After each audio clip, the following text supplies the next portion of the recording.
And now to this developing story, with the Defense Department announcing its latest Guantanamo Bay prisoner release. 4 Gitmo detainees are going back to Afghanistan. U.S. officials are saying that this transfer is a sign of confidence in the new Afghan president and improving relations with that nation.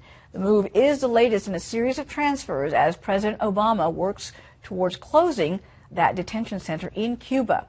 Now, on the other side of the island from Gitmo, Cuban President Raul Castro is demanding that the United States respect Cuba's communist system. In a public address today in Havana, Mr. Castro is saying that Cuba faces a long and difficult road before the economic embargo is lifted. But on the streets, Cubans are hopeful that the opening up of U.S.-Cuban relations could lead to removal of sanctions and improving lives. The economic embargo imposed by the United States has remained for over 50 years. We hope that the President of the United States would keep his words and lift embargo on Cuba. This is a Chevrolet produced in 1952. It's a family legacy. My grandpa drove it and then left to my dad. Now it has come to me. I believe that new and advanced cars could enter Cuba in a few years. We will drive new cars. I believe that everything will change, definitely.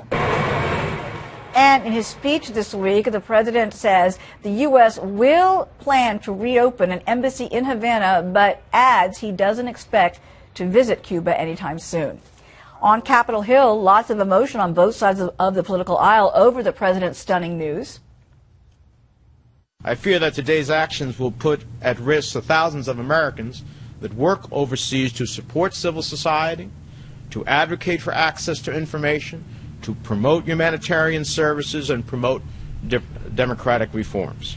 What's hurting the Cuban people is not the embargo. What's hurting the Cuban people is the Cuban government. We've isolated, we haven't traded, we haven't had diplomatic relations, and the Castros have remained in power for 50 years, and yet we trade with China, we trade with Vietnam, we trade with Laos.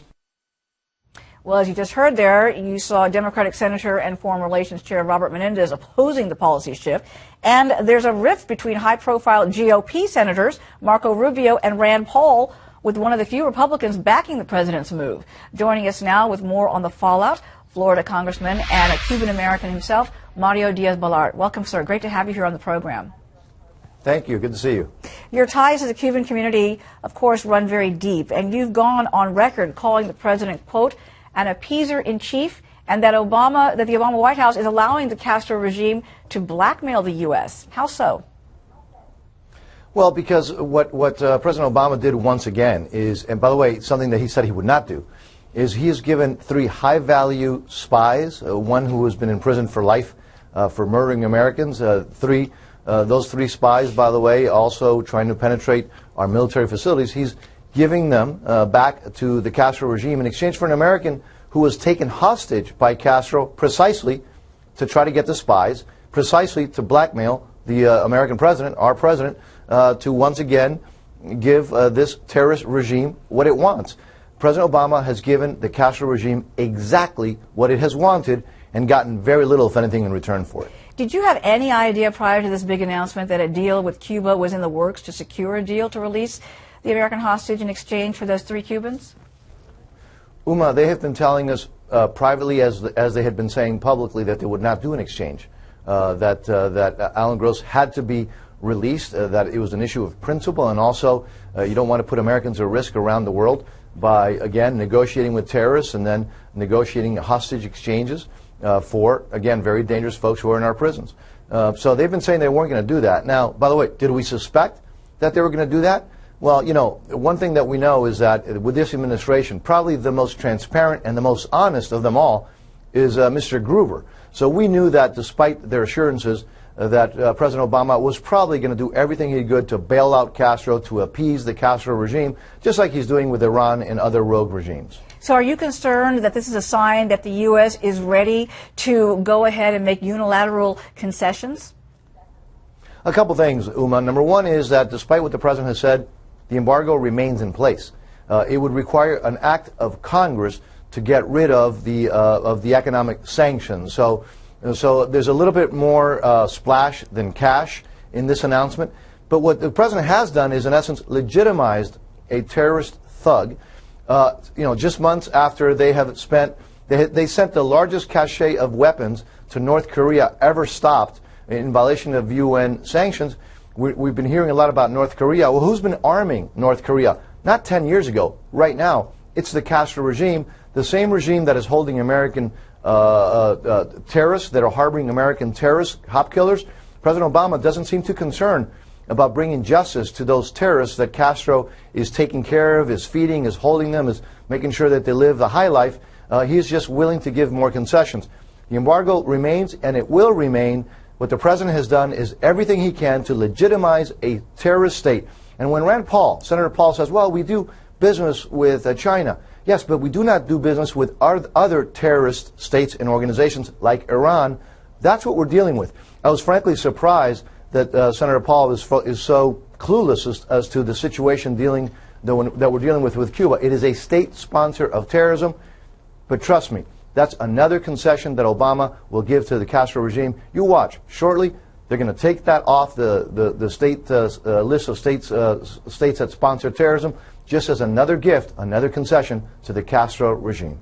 Well, let me ask you this then. What about those who are viewing this as positive news, saying it's going to result in more economic freedoms and democracy in Cuba after decades with a U.S. embargo? Is there any evidence at this point, from your point of view, to back any of this up? Because there are a lot of people who are saying, you know what, just wait. There's going to be a lot of pressure from trade, tourism, and business groups here in the U.S. to get that embargo lifted now that the president is easing the restrictions between both nations. Yeah, you know, it's really interesting. Castro has had money in the past when he was getting subsidized by the Soviet Empire. The Cuban people were not freer. The economy wasn't doing much better. Castro used that money to export terrorism. They sent troops to Latin America. Castro sent troops to Africa. Remember that our GIs died fighting Cuban troops in Grenada. That's what Castro has done when he has money, which is one of the main reasons for the sanctions, is to stop him from exporting terrorism. Unfortunately, again, the president is trying to bail him out, bail the Castro regime out. That's one of the main reasons for the sanctions, for our national security interests. So what the president wants to do is eliminate those sanctions, but with no guarantees, frankly, even worse, with no demands that Castro does not do what he's always done when he has money, which is kill Americans, threaten American U.S. national security interests, send thugs and troops around the world. It looks like, again, Obama doesn't seem to be concerned.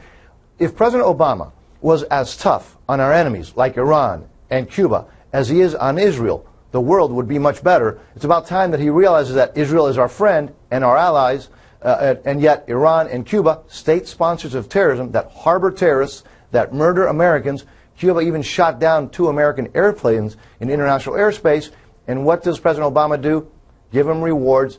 That is why I say that at least the best I can say about President Obama is that he is the appeaser-in-chief. Congressman, always great to have you on board. Thank you so much for joining us with your insights today. All the best. Thank you, Uma.